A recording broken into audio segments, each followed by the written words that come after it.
traduction intégrale en français, en préservant le style et le ton du texte original, ***, John resserra les gants de cuir usés sur ses mains et leva les yeux vers le grand portail du domaine Dawson. Cette propriété, avec ses jardins immenses, ses fontaines et ses rangées interminables de fleurs colorées, semblait tout droit sortie d'un rêve ou peut-être d'un rappel douloureux de tout ce qu'il avait perdu.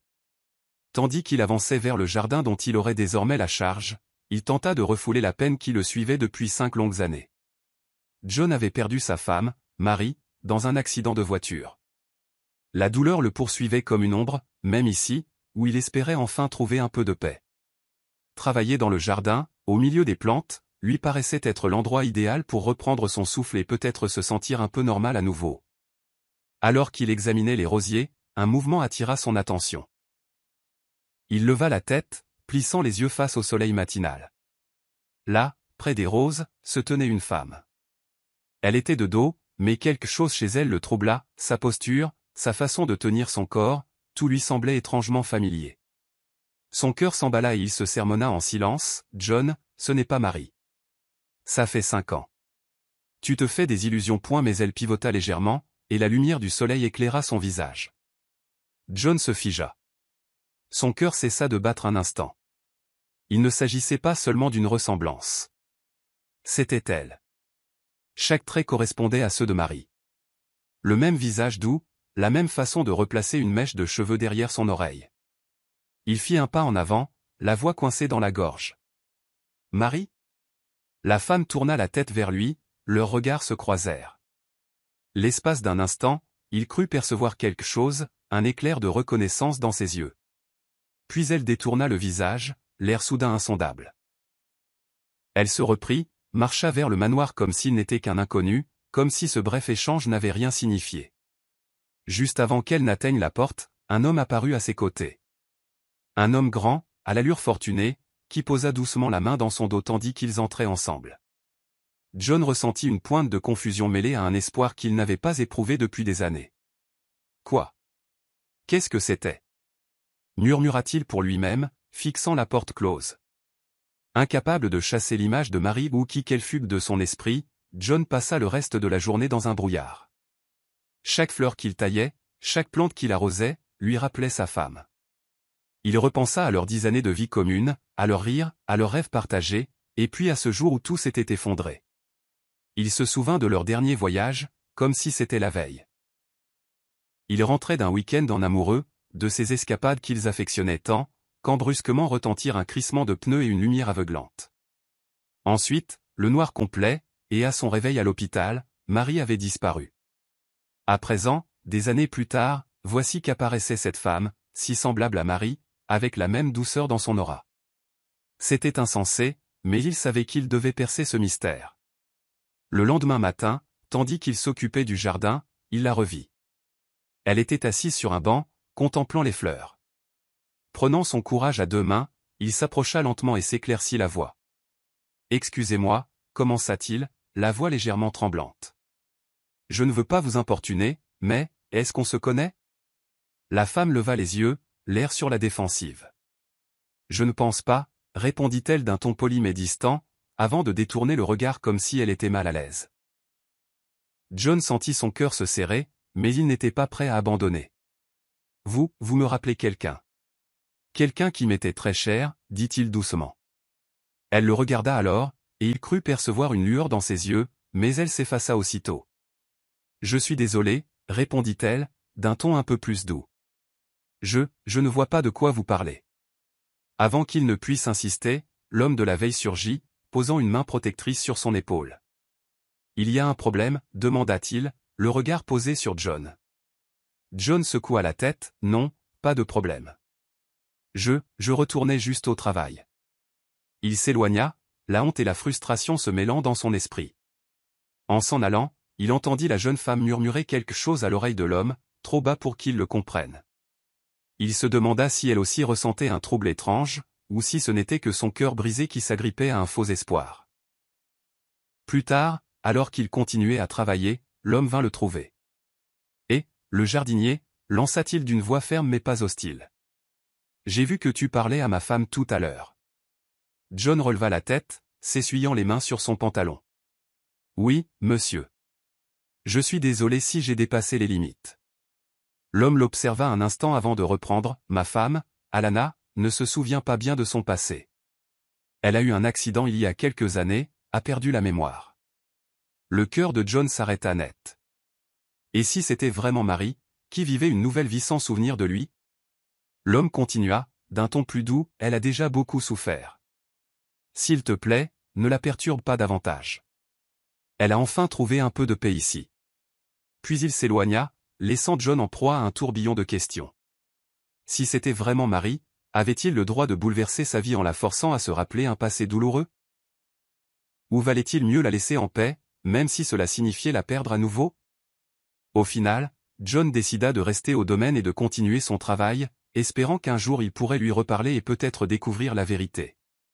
Il savait toutefois qu'accepter la réalité, quelle qu'elle soit, serait la partie la plus difficile. Ce soir-là, seul dans sa petite chambre, il repensa à cette femme du jardin, et 1000 questions l'assaillirent.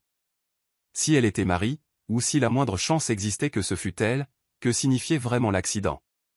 Lui avait-on caché quelque chose pendant toutes ces années? Ou bien était-ce la douleur qui lui jouait des tours, l'amenant à voir ce qu'il désirait ardemment revoir? Ce n'était pas seulement son visage qui l'avait troublé, c'était aussi ce regard, ce bref instant où elle avait semblé le reconnaître. Alors pourquoi s'était-elle éloignée? Et qui était cet homme à ses côtés, celui qui l'avait ramené à l'intérieur comme s'il partageait une grande intimité? Déterminé à obtenir des réponses, John décida qu'il ne pouvait plus ignorer la situation. Il commença à interroger discrètement d'autres employés, espérant glaner des informations sur elle.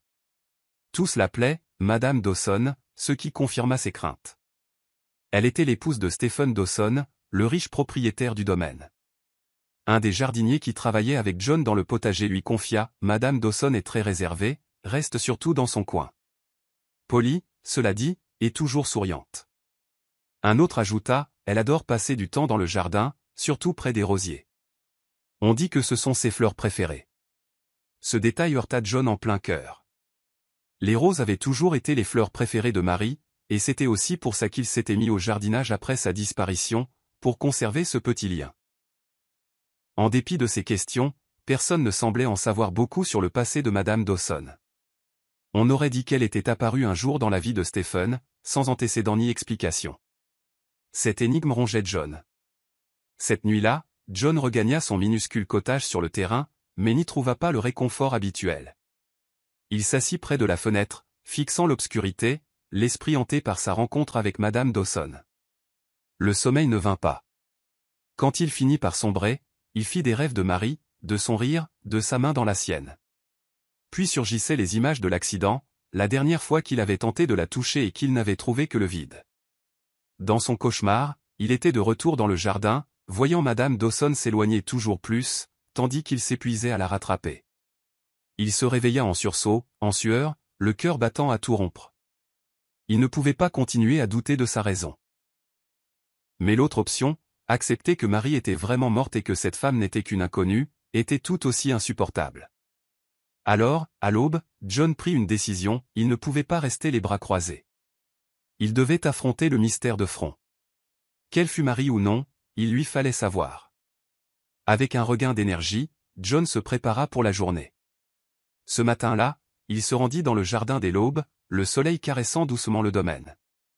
L'air frais et calme s'accordait bien à la réflexion, mais John n'avait pas la tête à soigner les fleurs aujourd'hui. Il avait 1000 questions sur Madame Dawson. Observer à distance ne suffirait pas à obtenir des réponses. Il devait être prudent, cependant. Stephen Dawson était puissant et pouvait réduire à néant ses chances de découvrir la vérité s'il sentait le danger. John décida donc de surveiller davantage la routine de Madame Dawson. Elle passait beaucoup de temps près des rosiers, ce qui lui permettait de rester à proximité pour l'étudier sans trop se faire remarquer. Il pourrait ainsi entretenir le jardin tout en l'observant discrètement, espérant déceler un signe, un geste qui le renseignerait. En la voyant circuler dans le jardin, il notait une grâce dans ses mouvements, une sorte de familiarité subtile avec les fleurs. C'était étrange, elle semblait connaître les lieux, et pourtant elle paraissait distante, comme si elle était là sans vraiment y être. Ça lui rappelait Marie, notamment quand elle se perdait dans ses pensées. « Serait-ce vraiment toi, Marie ?» murmura-t-il pour lui-même. Un matin, Alors qu'il taillait quelques brins de lavande près des rosiers, il surprit une conversation entre Isabella et une jeune employée, apparemment son assistante personnelle. Cette dernière l'incitait gentiment à assister à une réception que Stephen organisait le soir même. « Je n'en ai pas la force, » répondit doucement Isabella. « Ces mondanités m'épuisent toujours. » « Mais Monsieur Dawson sera déçu, » répliqua la jeune femme avec prudence. « Je sais, » soupira Isabella, « mais je ne peux pas continuer à faire semblant d'être quelqu'un que je ne suis pas. » Les oreilles de John frémirent. Il y avait dans sa voix une lassitude qui laissait penser qu'elle cachait quelque chose. Était-elle simplement malheureuse avec Stephen, ou bien y avait-il plus encore? Les jours suivants, John poursuivit tranquillement sa quête d'indices. Il questionnait de temps à autre le personnel, mais personne n'en savait beaucoup. Tous répétaient qu'elle était arrivée au domaine il y a quelques années, devenant très vite Madame Dawson. Il se dégageait un malaise chez eux dès qu'on abordait le sujet, comme s'ils sentaient tous quelque chose d'anormal sans pouvoir le nommer. Un jour, il aperçut Mrs. Turner, une gouvernante d'âge mûr qui semblait très proche d'Isabella, comme si elle la surveillait constamment. Il prit le risque de l'aborder dans la cuisine. « Mrs. Turner », commença-t-il sur un ton détaché, « vous travaillez ici depuis longtemps, non ?» Elle releva la tête, méfiante. « Oui, depuis un bon moment. »« Vous devez connaître beaucoup de choses sur les Dawson, » continua-t-il, essayant de sembler naturel. « Que pouvez-vous me dire sur Madame Dawson ?» Elle a l'air plutôt discrète. Mrs. Turner s'arrêta de laver la vaisselle, l'air sur la défensive. « Madame Dawson est compliquée, » dit-elle après une brève hésitation. « Elle n'est pas comme les autres. » Intrigué, John insista, « Comment ça ?» Mais la gouvernante secoua la tête, mal à l'aise. « Je n'ai pas à en parler. C'est une bonne personne, et Monsieur Dawson prend soin d'elle. C'est tout ce que vous devez savoir. » John comprit qu'il n'obtiendrait rien de plus d'elle. Malgré tout, il n'abandonna pas. Il lui fallait une preuve concrète. Tard un soir, quand tout le monde dormait, il retourna dans le jardin. Il se souvint d'une habitude qu'avait Marie, elle laissait parfois traîner de petits objets, une boucle d'oreille, une barrette, ou un mot comme si elle semait des indices de son passage. Muni d'une lampe de poche, il inspecta méticuleusement les endroits où Isabella aimait se poser, surtout les rosiers. Au bout de quelques minutes, ses doigts effleurèrent un petit objet métallique. Il le ramassa et, à la lueur de la lune, l'examina. C'était un médaillon en argent. Le cœur de John rata un battement. Il reconnut aussitôt ce modèle. Il l'avait offert à Marie lors de leur premier anniversaire de mariage. Elle l'adorait, le portait tout le temps, tout contre son cœur. Les mains tremblantes, il ouvrit le médaillon, y découvrant une minuscule photo fanée d'eux, prise pendant leur lune de miel. Sous le choc, John s'immobilisa. Enfin, il tenait la preuve. Isabella était Marie. Cela ne faisait aucun doute. Mais alors, comment s'était-elle retrouvée ici, mariée à Stephen Dawson, amnésique? Pourquoi agissait-elle comme si John était un inconnu? Serrant le médaillon, l'esprit de John se mit à tourner à vive allure. Il avait enfin la confirmation qu'il cherchait, mais cela ne faisait qu'épaissir le mystère. Il fallait qu'il le montre à Isabella, pour la confronter à ce souvenir et susciter un déclic. Toutefois, il sentait bien le danger, Stephen Dawson veillait. Le lendemain matin, John se réveilla résolu à agir. Il avait réfléchi toute la nuit à la manière d'approcher Isabella sans éveiller les soupçons. Un faux pas pouvait tout compromettre. Alors qu'il s'habillait, il décida d'entamer une conversation anodine avec elle, pour peu à peu raviver sa mémoire. Le médaillon, soigneusement glissé dans sa poche, restait son lien le plus tangible avec la vérité. La journée commença comme d'habitude. John entretenait les fleurs et les plantes, guettant l'instant où Isabella apparaîtrait. À un moment, il la vit quitter le manoir, portant une légère robe d'été qui dansait dans le souffle du vent. Elle avait l'air absorbée par ses pensées, se dirigeant vers le massif de rosiers où elle aimait se recueillir. Profitant qu'elle soit seule, John s'avança, le cœur battant la chamade. « Bonjour, Madame Dawson », dit-il avec un sourire sincère en l'abordant.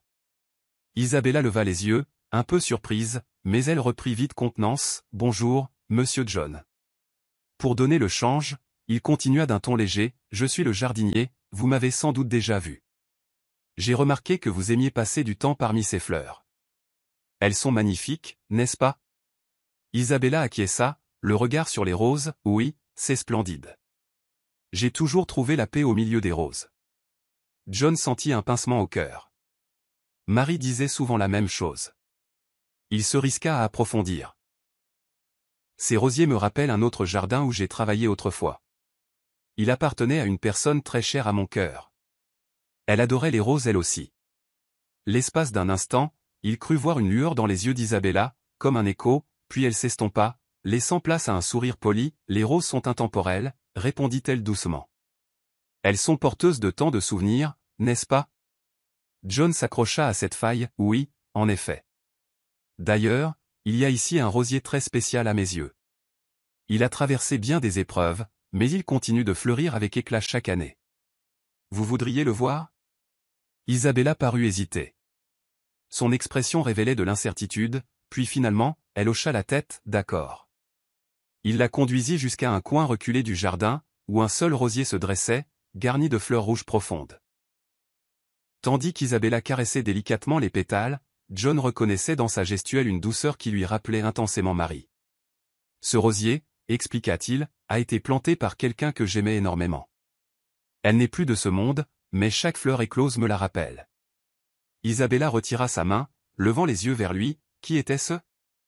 Murmura-t-elle, la voix à peine audible.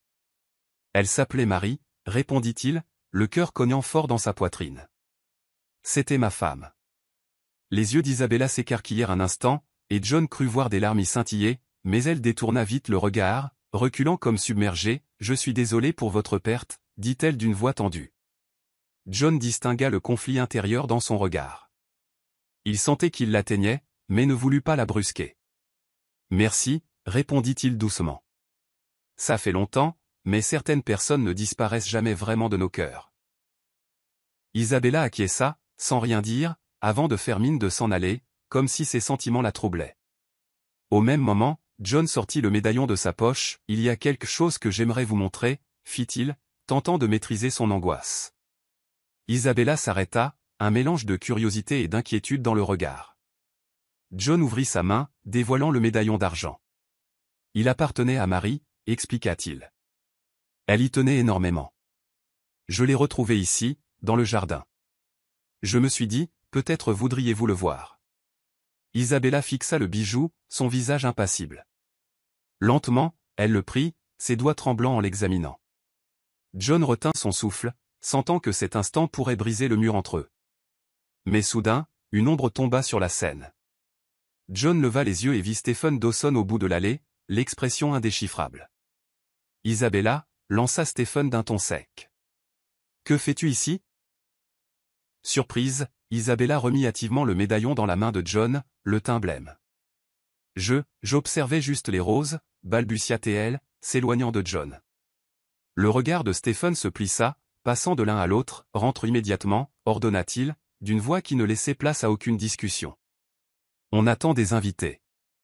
Isabella acquiesça, retrouvant son attitude distante et formelle, puis jeta à John un bref regard désolé avant de s'éloigner avec Stephen. Resté seul, John sentit son cœur se serrer. L'intervention de Stephen avait brisé cet instant fragile qui aurait pu tout changer, rendant l'accès à Isabella encore plus compliqué.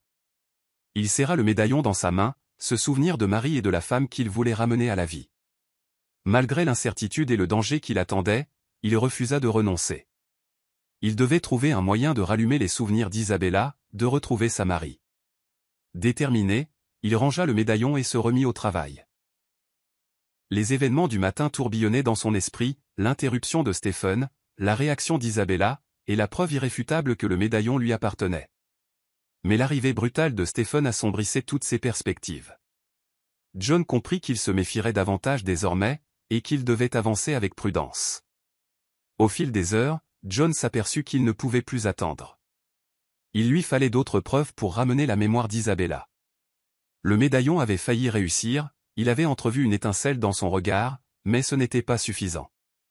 Il lui fallait un objet ou un élément plus fort, de quoi faire jaillir en elle une réminiscence irrésistible. Cette nuit-là, une fois le manoir plongé dans le silence et la plupart des employés partis, John prit la décision de fouiller la maison. Elle à la recherche d'indices reliant Isabella à son passé de mari. Le risque était immense, s'il se faisait surprendre, tout serait fichu. Mais il ne voyait pas d'autre issue, la peur ne pouvant l'arrêter. S'infiltrant avec précaution, il traversa le jardin et atteignit une porte latérale. À l'intérieur, l'atmosphère était fraîche et oppressante, seulement troublée par le tic-tac lointain d'une horloge. John avançait sur la pointe des pieds, évitant de faire grincer le parquet lustré. Il commença ses recherches au rez-de-chaussée, fouillant des pièces inoccupées, un salon poussiéreux, un vieux bureau, une salle à manger formelle qui semblait abandonnée. Mais rien ne renvoyait à Marie. Agacé, il monta à l'étage. Le manoir ressemblait à un labyrinthe de secrets. Arrivé au niveau supérieur, John fit une pause. L'étage était plus tranquille, plus intime, comprenant les appartements privés de Stephen et Isabella. C'était aussi la zone la plus dangereuse à explorer. Il débuta par un petit salon voisin de la chambre principale. Meubles cossus, fauteuils moelleux, voilage délicat où filtrait la clarté lunaire. Sur un bureau à écrire, il ne trouva que du papier à lettres sans intérêt. Il s'apprêtait à quitter la pièce lorsque son regard tomba sur un coffret ornementé posé près de la fenêtre. Le cœur battant, il s'en empara. Le coffret était fermé à clé, mais il s'ouvrit après quelques manipulations. Dedans, il y avait des effets personnels, quelques bijoux, une photo fanée, un lot de lettres soigneusement nouées. Quand John examina la photo, il retint son souffle.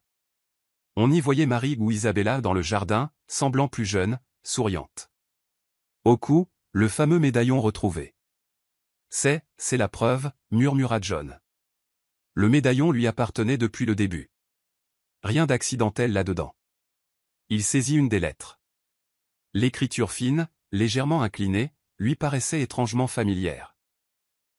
À mesure qu'il parcourait le texte, un frisson lui parcourut l'échine. « Ma chère Marie, chaque jour à tes côtés est un cadeau. Je te suis infiniment reconnaissant de m'avoir choisi. Je ne peux imaginer la vie sans toi. » La lettre n'était pas signée, mais John n'avait pas besoin d'un nom pour deviner l'auteur. C'étaient des lettres d'amour, signées en pensée par Stephen Dawson. Les mains de John tremblèrent en lisant les pages suivantes, qui révélaient l'amour intense de Stephen pour Isabella ou plutôt pour celle qu'il avait renommée ainsi. Puis l'ambiance se fit plus sombre, on évoquait un passé qu'Isabella ne parvenait pas à se remémorer, et que Stephen lui aurait fait oublier. Le choc frappa John comme une vague. Depuis le début, Stephen avait manipulé Marie, profitant de son amnésie pour la recréer à son gré. Il avait usurpé la vie de Marie, effacé son histoire, et détruit le lien qui l'unissait à John. La fureur envahit John. Stephen lui avait volé Marie et altéré sa mémoire, la maintenant dans une existence mensongère.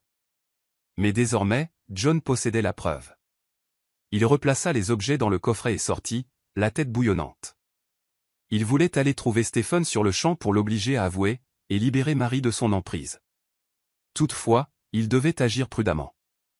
Avant toute confrontation, il fallait montrer ses documents à Isabella et l'aider à se souvenir. Rassemblant les lettres et la photo contre lui, John quitta la pièce, le souffle court, déterminé malgré la peur. Le danger était réel, mais il acceptait de l'affronter pour sauver Marie. Une fois dehors, l'air nocturne le revigora. Il était plus proche que jamais de la vérité, et un sentiment de détermination l'envahit. Le lendemain matin, il prépara son matériel, le dossier qui pesait dans sa poche lui rappelant l'urgence. Aujourd'hui, il dévoilerait tout à Isabella. Il attendrait le moment où elle serait seule, hors de portée de Stephen ou du regard indiscret du personnel. Stephen, méfiant depuis la veille, ne le lâcherait pas, mais John était prêt à saisir la moindre occasion. Finalement, aux environs de midi, la chance tourna en sa faveur. Stephen partit à un rendez-vous d'affaires, et Isabella sortit dans le jardin, l'air préoccupé, se dirigeant vers les mêmes rosiers qu'hier. John, le cœur battant, essuya ses mains sur son pantalon et la rejoignit. Isabella, lança-t-il doucement pour ne pas la surprendre. Elle se retourna, son expression s'adoucissant à sa vue. John, fit-elle, un mélange de calme et de curiosité dans la voix. J'ai quelque chose à vous dire, continua-t-il, le souffle nerveux. C'est important. Elle fronça les sourcils, quoi donc? John sortit de sa poche la photo et les lettres découvertes. Il les lui tendit en tâchant de maîtriser son émotion, j'ai trouvé ça dans la maison la nuit dernière. Vous devez les voir.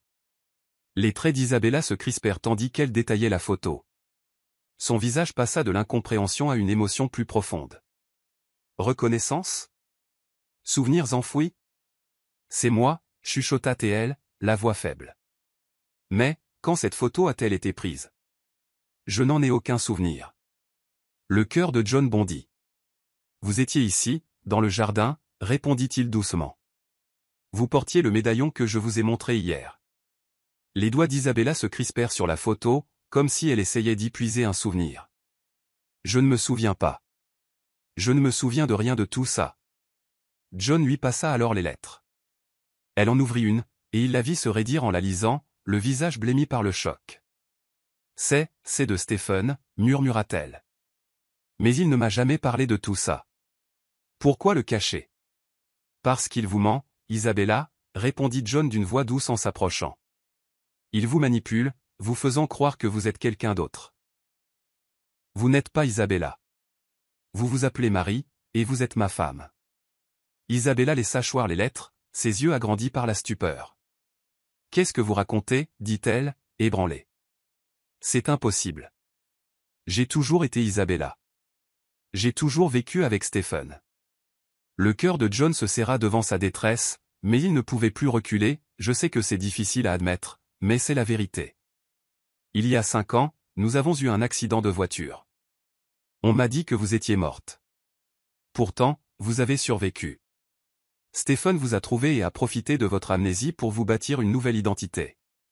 Marie ou Isabella apporta les mains à son front, la voix tremblante, non, c'est insensé. Je me souviens de ma vie avec Stephen, de notre foyer. Comment pourrais-je être quelqu'un d'autre? John posa délicatement ses mains sur ses épaules. Marie, je vous en supplie, écoutez-moi. Je vous cherche depuis 5 ans. Et maintenant que je vous ai retrouvé, je ne vous laisserai pas partir. Nous étions mariés, nous avions une vie, que Stephen vous a volée.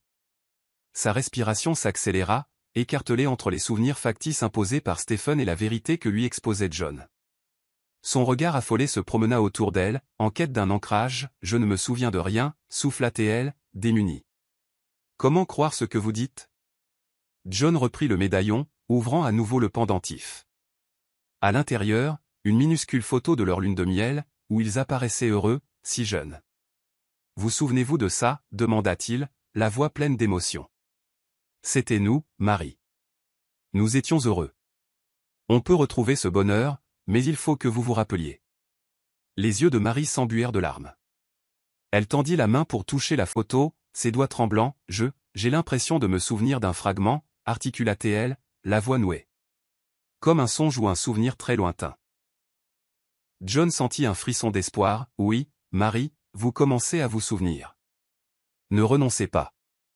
On va y arriver ensemble.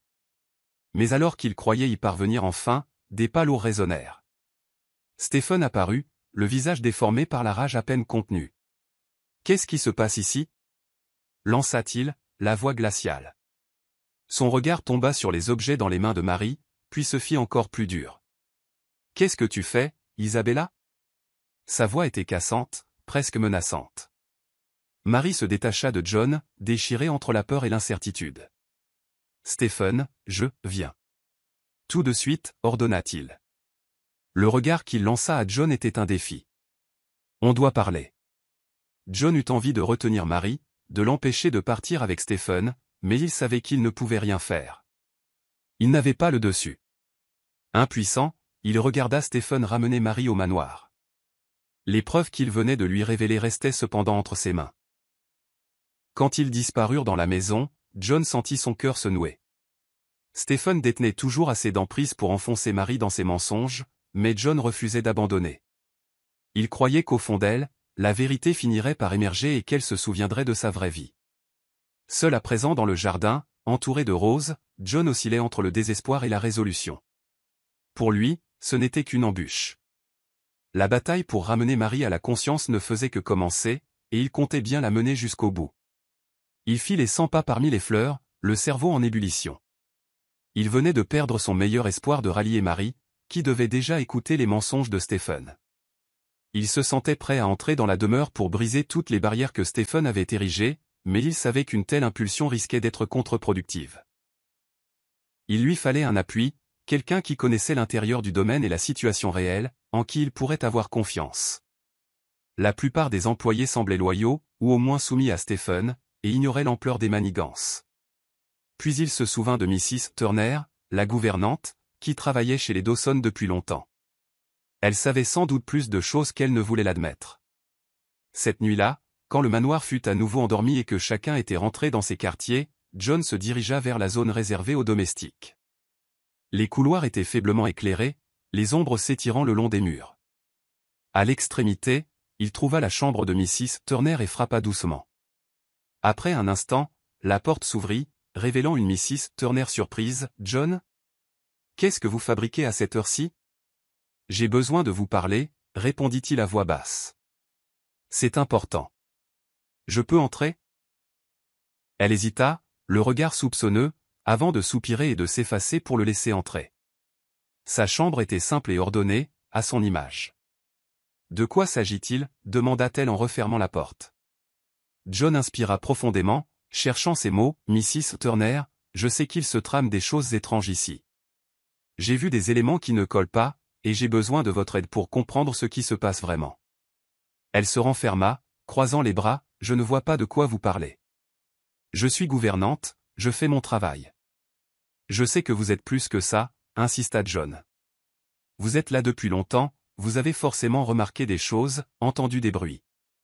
S'il vous plaît, je ne veux pas vous causer d'ennui, mais j'ai besoin de la vérité. » Il marqua une pause, pour Isabella, enfin, pour Marie.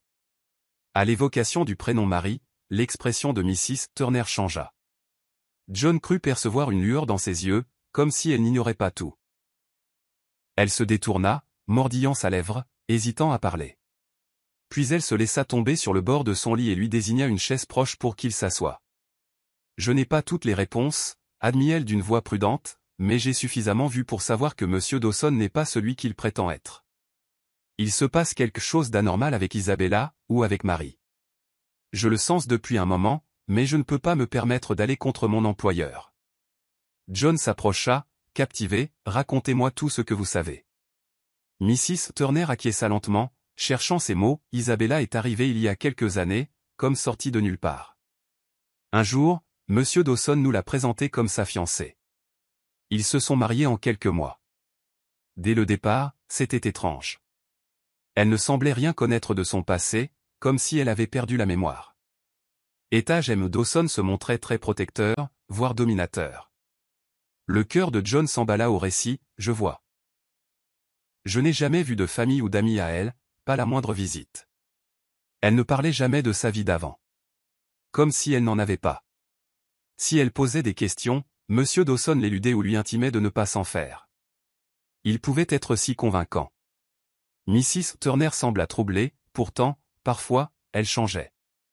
Elle errait dans la maison la nuit, comme si elle cherchait quelque chose. Ou alors, elle restait des heures dans le jardin, devant les roses, l'air de vouloir se souvenir. J'ai essayé une fois de lui parler, de lui demander si elle avait besoin d'aide, mais M. Dawson m'a vite remis à ma place. John sentit la colère monter.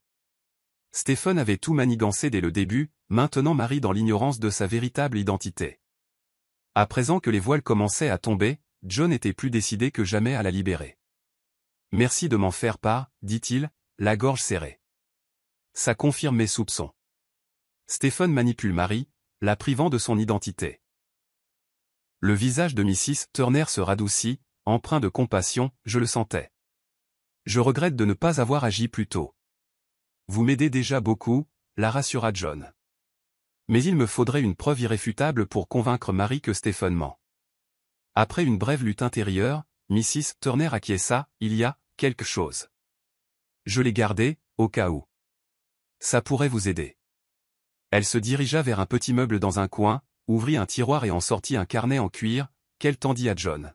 « C'était à Isabella, » expliqua-t-elle. Ou plutôt à Marie. Elle le cachait dans sa chambre. Je l'ai retrouvé après qu'elle a commencé à se conduire comme M. Dawson le désirait. Je n'ai pas eu le cœur de le jeter, alors je l'ai conservé. John, les mains tremblantes, ouvrit le carnet. Les pages portaient l'écriture si familière de Marie, agrémentée de notes, de croquis, d'extraits de journal intime, révélant ses émotions et ses souvenirs. John sentit une profonde connexion avec la femme qu'il avait aimée et perdue, tout en percevant l'immense tromperie dont elle avait été victime. « C'est exactement ce qu'il me fallait, » souffla-t-il, la voix empreinte de gratitude. Merci, Mrs. Turner. Grâce à ça, Marie pourra se rappeler qui elle est vraiment. La gouvernante hocha la tête, le regard sérieux, soyez prudent. Monsieur Dawson peut se montrer impitoyable si jamais il apprend que vous tentez de libérer Marie de son emprise. Je ferai attention, promit-il en serrant le carnet contre lui. Mais je ne peux pas le laisser me l'enlever à nouveau. Ragaillardi par l'espoir, John quitta la chambre de Mrs. Turner, le journal soigneusement dissimulé. Il savait qu'il disposait à présent de l'élément déclencheur pour aider Marie à retrouver la mémoire. La suite des opérations s'annonçait délicate, lui remettre le journal sans que Stephen ne s'en rende compte. Alors qu'il regagnait le jardin, sa détermination brûlait. Il était trop avancé pour reculer. Il se battrait pour Marie, afin qu'elle se libère de ce mensonge. Cette nuit-là, John dormit à peine. Les révélations de Mrs. Turner et le journal qu'il tenait entre ses mains tournaient en boucle dans son esprit. Les écrits de Marie, imprégnés de ses sentiments, lui causaient autant de réconfort que de peine. Derrière ces mots se dessinait la silhouette d'une femme égarée, remodelée par le mensonge. Mais dans ces pages, il percevait aussi une lueur d'espoir. Marie pouvait se souvenir de qui elle était vraiment. Aux premières lueurs de l'aube, John sut qu'il fallait agir vite. Chaque minute gagnée laissait à Stephen le temps de renforcer son emprise. Le défi était colossal, il ne pouvait se contenter de mettre le journal entre les mains de Marie, surtout avec Stephen qui rôdait. Il lui fallait un plan pour transmettre discrètement le carnet, puis échapper à la surveillance du maître des lieux, afin de l'emmener loin de ce piège. John songea qu'il aurait encore besoin de Mrs. Turner. Elle avait déjà pris des risques en lui révélant la vérité. Espérait-il qu'elle l'aiderait à distraire Stephen pendant qu'il rejoindrait Marie et la ferait fuir? Déterminé, il trouva Mrs. Turner aux cuisines. Il attendit que les autres domestiques soient partis pour l'aborder. « Mrs. Turner, j'ai encore besoin de vous, dit-il à mi-voix. Le regard de la gouvernante reflétait un mélange de crainte et de détermination, « Dites-moi ce que je dois faire. » John lui exposa son plan, pendant qu'il remettrait le journal à Marie lors d'une de ses balades solitaires dans le jardin. Mrs. Turner devait retenir Stephen, l'occuper suffisamment longtemps pour leur permettre de fuir. Mrs. Turner l'écouta attentivement, l'air soucieux, « Je peux trouver un prétexte, un problème avec la cheminée du bureau. Elle refoule la fumée, je ferai croire à Monsieur Dawson que c'est urgent, et il voudra éviter que les invités ne le remarquent. » John esquissa un léger sourire, reconnaissant sa rapidité d'esprit, « Merci, Mrs. Turner, je n'y arriverai pas sans vous. » Elle lui rendit un maigre sourire, « Faites attention, John. »« S'il vous surprend, je sais, » répondit-il, le plus fermement possible. « Mais c'est notre unique chance de sauver Marie. » Le plan en place, John s'en revint à ses tâches, le cœur affolé. Chaque seconde lui paraissait une éternité. Il jeta sans cesse des coups d'œil vers le manoir, redoutant que Stephen ne devine ses intentions. Enfin, en fin d'après-midi, l'occasion se présenta. Il vit Marie quitter la demeure, comme souvent, pour la roseraie, l'air sombre et préoccupé. Il s'empressa d'attraper le journal, murmurant mille choses qu'il espérait pouvoir lui dire. Sur le chemin, il croisa Mrs. Turner qui se dirigeait vers l'intérieur pour entamer la diversion. Arrivant au rosier, il héla doucement « Marie ». Elle se retourna, son expression un peu plus sereine. « John, j'ai réfléchi à ce que tu m'as dit. » Le cœur de John bondit, « Je suis heureux de l'entendre. J'ai quelque chose à te montrer, ça peut t'aider à recouvrer la mémoire. » Il sortit le carnet, « C'est ton journal, Marie. Tu l'as écrit avant tout ça. Lis-le, et tu comprendras qui tu es vraiment. » Le regard de Marie glissa du journal à lui. Ses yeux trahissaient la peur et le trouble, mais elle tendit la main, effleurant la couverture en cuir avec appréhension, « Je ne comprends pas, » articula-t-elle d'une voix blanche. « Pourquoi je ne me rappelle rien? Pourquoi Stephen m'a-t-il menti sur mon identité? » Parce qu'il craignait de te perdre, expliqua John avec douceur. Il a exploité ton amnésie pour faire de toi la femme qu'il désirait. Mais tu n'es pas Isabella. Tu es Marie, ma femme. Marie ouvrit le journal, parcourant les pages de son écriture. John l'observa.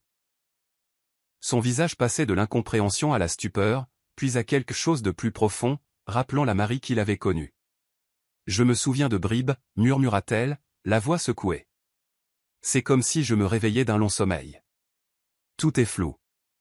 Je ne sais plus distinguer le vrai du faux. C'est réel, Marie, assura John en lui prenant la main. Toi et moi, on l'était. On peut le redevenir, mais il faut partir, fuir ce lieu. Stephen ne doit pas nous arrêter. Les larmes montèrent aux yeux de Marie. J'ai peur, John. Et si je ne retrouve pas tous mes souvenirs? Si je suis trop brisée pour redevenir celle que j'étais? John serra doucement ses doigts. Tu n'es pas brisée. Tu es bien plus forte que tu ne le crois. Quelle que soit l'issue, on affrontera ça ensemble. Mais il faut partir maintenant, avant que Stephen n'intervienne. Le regard de Marie s'éclaira d'une lueur déterminée. D'accord, souffla-t-elle, la voix emplie d'un regain d'espoir. Partons. Ils s'apprêtaient à quitter le jardin quand ils perçurent des éclats de voix, celle de Mrs. Turner, inquiète, et celle de Stephen, agacée. Visiblement, la diversion fonctionnait, mais John savait qu'il ne disposait que de peu de temps. Il entraîna Marie par un sentier dissimulé, les deux s'empressant sans bruit, le cœur battant à l'unisson. Ils parvinrent au portail, et John exhala un soupir de soulagement. Il venait de franchir la première étape, mais la suite n'en serait que plus dangereuse. Stephen ne les laisserait pas filer si aisément. Toutefois, pour la première fois depuis des années, John ressentit l'espoir. Marie était là, à ses côtés, libérée au moins provisoirement. Ensemble, ils s'échappaient enfin de cette prison. Passant le portail, l'air du soir leur caressa le visage. Les ombres s'étiraient sur le sol à mesure que le soleil déclinait. John tenait fermement la main de Marie, s'engageant dans un sentier isolé pour s'éloigner au plus vite du manoir. Marie serrait le journal contre elle, comme un talisman lui garantissant son identité. Il faut rejoindre la vieille gare, chuchota John alors qu'ils avançaient. Elle est désaffectée, on pourra y passer la nuit. Demain, on prendra le premier bus pour quitter la ville. Marie acquiesça, haletante, submergée par l'adrénaline et la peur. John voyait à quel point elle luttait, ses souvenirs se heurtant au monde factice qu'on lui avait imposé. Il lui pressa doucement la main. On va y arriver, je te le promets. Plus qu'un petit effort, et on sera en sécurité. Le sentier serpentait dans un bois, protégé par les arbres qui les dissimulaient. Seul le bruissement des feuilles et le chant lointain d'un oiseau troublaient la quiétude. Malgré cette couverture naturelle, John guettait le moindre bruit, redoutant que Stephen ou ses hommes ne les suivent. Enfin, ils débouchèrent sur l'ancienne gare, silhouette sombre se détachant sous le ciel crépusculaire. Abandonnée depuis des années, elle portait les marques du temps, murs tapissés de lierre, fenêtres condamnées, rails rouillés. Ils pénétrèrent par une porte latérale branlante. L'air y était moisi, saturé de poussière. Leurs pas résonnèrent dans le silence lugubre. Par ici, fit John, guidant Marie vers un petit bureau à l'arrière, probablement celui du chef de gare jadis. Malgré la saleté et les toiles d'araignée, l'endroit offrait un abri temporaire. Marie s'affaissa sur une chaise bancale, le journal toujours serré contre son cœur. John, à genoux près d'elle, avait le cœur en miettes de la voir ainsi désemparée. « Ça va » demanda-t-il, effleurant sa joue. « Je ne sais pas » répondit-elle d'une voix tremblante. « C'est tellement confus. J'ai l'impression d'être coupé de moi-même, comme si j'observais la vie de quelqu'un d'autre. » John hocha la tête, compatissant. « Je comprends. Mais tu fais beaucoup de progrès. Chaque jour, tes souvenirs referont surface, doucement. Et l'essentiel, c'est qu'on soit ensemble. » Les yeux de Marie se remplirent de larmes, mais elle força un léger sourire. « Merci, John. Sans toi, je serais perdu. »« Ne t'en fais pas, » répondit-il d'une voix émue. « Je ne te laisserai plus jamais. On est ensemble là-dedans. » Ils restèrent un instant silencieux, chacun mesurant l'ampleur de la fuite et l'inquiétude quant à l'avenir. John savait qu'ils ne pouvaient stationner ici trop longtemps, ils avaient besoin de repos, mais Stephen pouvait lancer ses hommes à leur trousse. « Essaie de dormir un peu » proposa-t-il, se relevant. « Je vais monter la garde. » Marie hocha la tête, s'adossant au dossier. Il la vit fermer les yeux, même si le sommeil ne semblait pas la gagner facilement. John se posta près de la porte, scrutant l'obscurité de la gare. À chaque craquement, il tressaillait, prêt à défendre Marie si nécessaire. Les minutes s'étirèrent, les heures aussi. Avec la nuit qui avançait, l'esprit de John errait, réfléchissant à la suite. Où aller? Où se cacher pour échapper à Stephen? À l'aube, sans doute, il devrait gagner la route principale pour trouver un bus. Soudain, un grondement lointain, de plus en plus fort, le sortit de ses pensées. Écoutant attentivement, John reconnut le bruit de moteur approchant. Il courut vers Marie, la secouant doucement. « Marie, des voitures arrivent. Ce sont sûrement les hommes de Stephen. Il faut fuir, vite. » Elle se releva d'un bond, tenant toujours le journal. John l'entraîna à travers le labyrinthe de la gare, en quête d'une issue. Les véhicules semblaient tout proches. Plus qu'une affaire de secondes avant qu'ils ne commencent leur recherche. Au fond du bâtiment, ils trouvèrent une fenêtre brisée, masquée par des buissons. John aida Marie à passer, puis se glissa à son tour, s'écorchant les bras sur le verre resté au bord. Ils atterrirent dans un fouillis d'herbe, la silhouette de la gare se découpant derrière eux dans la nuit. « Par ici » souffla John, agrippant la main de Marie, se ruant vers les arbres. Leur unique chance était de se fondre dans les bois et de courir le plus loin possible de Stephen. Ils s'enfoncèrent entre les troncs, haletants. John, l'esprit en ébullition, tentait de prévoir leur direction. Revenir en ville était trop risqué, Stephen y avait des alliés. Leur objectif, la grande route, où ils pourraient héler un véhicule. Derrière eux, des voix retentirent, des pas fouillant la forêt. John encouragea Marie, malgré sa fatigue. Encore un peu, souffla-t-il, incertain de l'issue. Finalement, ils débouchèrent sur un chemin de terre menant à la route principale. Au loin, on distinguait la lueur de phare d'une voiture. Leur seule chance. John agita frénétiquement les bras. Par bonheur, le conducteur ralentit et s'arrêta. Il baissa la vitre, un homme d'âge moyen, l'air inquiet. « Tout va bien ? On dirait que vous fuyez quelque chose. » « C'est le cas, » reconnut John, essoufflé. « Pouvez-vous nous emmener jusqu'à la prochaine ville ?» L'homme hésita, puis hocha la tête. « Montez, je vous emmène aussi loin que je peux. » John aida Marie à s'installer sur la banquette arrière. Alors que la voiture reprenait la route, John jeta un œil à la lisière du bois, s'attendant presque à voir surgir les hommes de Stephen. Mais seules les ténèbres régnaient. La voiture fonça, distançant la menace. Marie, épuisée, laissa finalement le contre-coup la gagner. Il l'entoura de son bras, la serrant contre lui. « On trouvera un endroit où se poser, » murmura-t-il, comme pour se rassurer lui-même autant qu'elle. Un lieu où tout recommençait. Marie ne répondit pas, déjà à demi endormie contre son épaule. Mais John sentait qu'elle avait confiance, et cela lui suffisait pour avancer.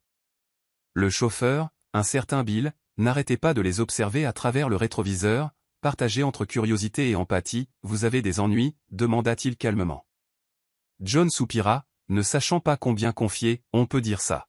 « On fuit quelqu'un qui veut nous faire du mal. » Bill hocha la tête, comme s'il comprenait. « Pour l'instant, vous êtes en sécurité avec moi. Je vous dépose dans la prochaine ville. Il y a un petit motel où vous pourrez vous cacher un moment. » « Merci, » répondit John, sincèrement reconnaissant. « C'est exactement ce qu'il nous faut. » Le reste du trajet se fit en silence. John réfléchissait à la suite. Ils avaient réussi à s'échapper, mais Stephen continuerait de les pourchasser. Il leur faudrait un plan pour disparaître et reconstruire leur vie loin de lui. La ville approchait, ses lumières perçant la nuit. Bill gara la voiture devant un motel modeste, coupant le contact avant de se tourner vers eux. « On y est. Je vais payer votre chambre, c'est la moindre des choses. » La gratitude submergea John. « Merci, Bill. Vous nous sauvez la vie. » Bill esquissa un sourire gêné. « Faites juste attention. Quel que soit votre problème, j'espère que vous trouverez une issue. » John l'aida à faire descendre Marie, puis ils remercièrent Bill une dernière fois avant d'entrer dans le bureau du motel. Sous de faux noms, ils obtinrent une chambre en retrait. À l'intérieur, Marie s'effondra sur le lit, vaincue par la fatigue. John s'assit près d'elle, sentant le carnet dans sa poche. Il savait qu'ils devaient le lire ensemble pour l'aider à se souvenir, mais il voyait bien qu'elle devait surtout se reposer. « Marie, » murmura-t-il, caressant ses cheveux. « Au moins, ici, on est en sécurité, ne serait-ce que pour la nuit. Quand tu te sentiras prête, on pourra replonger dans le journal, pour t'aider à recouvrer la mémoire. » Elle leva un regard mêlé de peur et d'espoir. « Je veux me souvenir, John, mais j'ai peur de ce que je vais découvrir. » Le cœur de John se serra. Il était crucial qu'elle affronte son passé pour redevenir elle-même. « Je serai là à chaque étape, promit-il. Tu n'es pas seul. » Elle acquiesça, inspirant pour se donner du courage. D'accord, faisons-le. John sortit le journal et s'installa à côté d'elle. Ensemble, ils l'ouvrirent sur le lit, et Marie se mit à en lire quelques passages, d'abord la voix tremblante, puis plus assurée. Les premières pages parlaient du quotidien, de notes diverses, de dessins de fleurs, de petites observations. Mais en avançant, le contenu devenait plus intime, ses peurs, ses espoirs, et surtout l'amour profond qu'elle portait à John. « Je me souviens de ça », chuchota Marie, en effleurant un passage. « Je l'ai écrit après notre premier anniversaire de mariage. On était allé au lac, tu m'avais fait la surprise d'un pique-nique. » John sourit, se rappelant parfaitement ce moment, tu étais tellement heureuse. On a discuté pendant des heures, jusqu'au coucher du soleil. Les yeux de Marie se remplirent de larmes en poursuivant sa lecture. Petit à petit, elle redécouvrait ses émotions passées, réalisait que tout ça faisait partie de sa vie. Mais elle ressentait aussi un immense sentiment de spoliation, comme si on lui avait volé ses années. « Pourquoi nous est-il arrivé ça, John ?» demanda-t-elle d'une voix brisée. « Pourquoi Stephen a-t-il fait ça ?» John secoua la tête, le cœur lourd. « Je l'ignore, Marie. Mais on va s'en sortir. On va reconstruire notre vie. » Pendant plusieurs heures, ils décortiquèrent le journal, chaque page ravivant un fragment de la mémoire de Marie. Comme un voile qui se levait progressivement, elle retrouvait sa véritable personnalité, sortie de l'ombre où Stephen l'avait enfermée. À la dernière page, Marie referma le carnet et posa sur John un regard empli d'une force nouvelle. « Je sais qui je suis », affirma-t-elle, la voix résolue. « Je suis Marie, ta femme, et je ne laisserai plus jamais Stephen me le reprendre. » John sentit un immense soulagement le gagner. « Oui, c'est bien toi », répondit-il en lui serrant les mains. « On affrontera ce qui nous attend, ensemble. » Marie acquiesça, déterminée, mais tous deux savaient qu'ils ne pouvaient rester dans ce motel. Stephen les traquerait. Ils devaient trouver un moyen de le neutraliser définitivement. « Il faut aller voir la police », déclara John après un silence. « Il faut dévoiler ce qu'a fait Stephen. C'est le seul moyen de nous protéger, de le forcer à rendre des comptes. » Marie pâlit, l'angoisse brillant dans ses yeux. « Et s'il nous retrouve avant ? Et s'il emploie son influence pour tout étouffer ?» John, pour la rassurer, pressa doucement ses mains. « Nous serons prudents. Nous rassemblerons toutes les preuves nécessaires, ton journal, les lettres, tout ce qui prouve ses manigances, et nous irons à la police. Ils pourront nous protéger et le poursuivre. » Elle inspira profondément, la peur laissant place à la détermination. « Tu as raison. On ne peut plus fuir éternellement. Il est temps de se battre. » John ressentit alors en elle le même élan de courage qu'il avait tant de fois émerveillé avant l'accident. Ils étaient arrivés loin, et il était temps de conclure. Ils allaient affronter Stephen Dawson, quel qu'en soit le prix, pour récupérer la vie qui leur appartenait. Se levant l'un contre l'autre, le carnet en sécurité, ils s'allongèrent pour trouver un peu de répit. La route serait longue, mais ils l'affronteraient ensemble. Cette nuit se déroula sans encombre, un calme avant la tempête. Or, en s'endormant, John ressentit un sentiment de paix qu'il avait déserté depuis trop longtemps. Pour la première fois depuis des années, John et Marie avançaient hors de l'ombre et se rapprochaient d'un futur qu'ils pourraient enfin reconquérir. Au petit matin, la clarté s'infiltra par les rideaux du motel. John s'éveilla, déjà sur ses gardes, se rappelant aussitôt de la situation. Il se tourna vers Marie, encore endormie à ses côtés.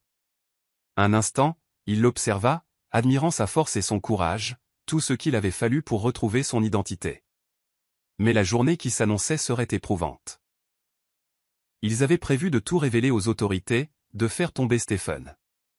Cela impliquait de se confronter à tout ce qu'ils fuyaient jusqu'ici. Et il fallait agir vite, avant que Stephen ne les localise. John se leva avec précaution pour ne pas la réveiller.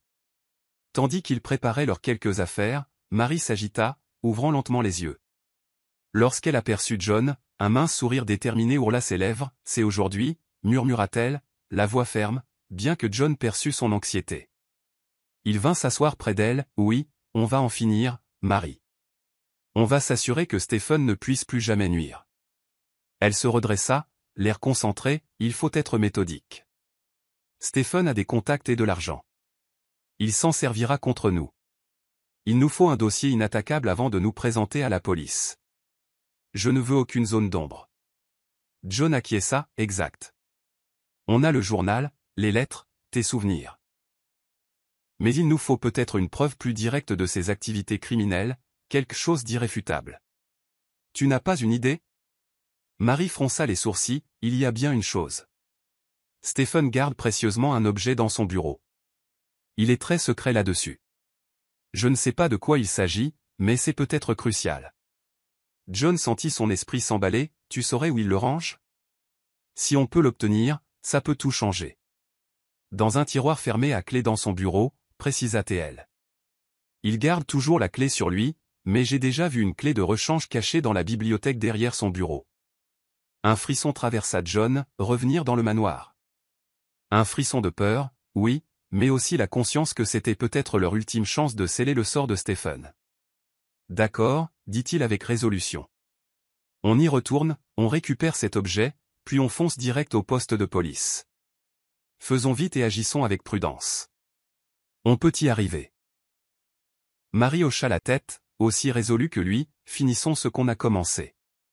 Ils quittèrent le motel aux premières lueurs, le cœur lourd mais résolu. Durant tout le trajet en voiture, le silence régna.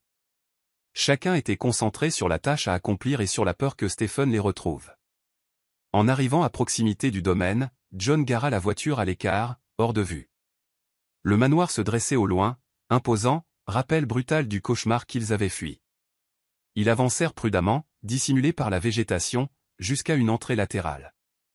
Dans la demeure, l'atmosphère était calme, le personnel probablement occupé par les routines matinales. Les couloirs semblaient endormis, mais chaque pas résonnait comme un avertissement. Ils atteignirent enfin le bureau de Stephen, la porte entr'ouverte. John jeta un coup d'œil à l'intérieur. Vide. Parfait.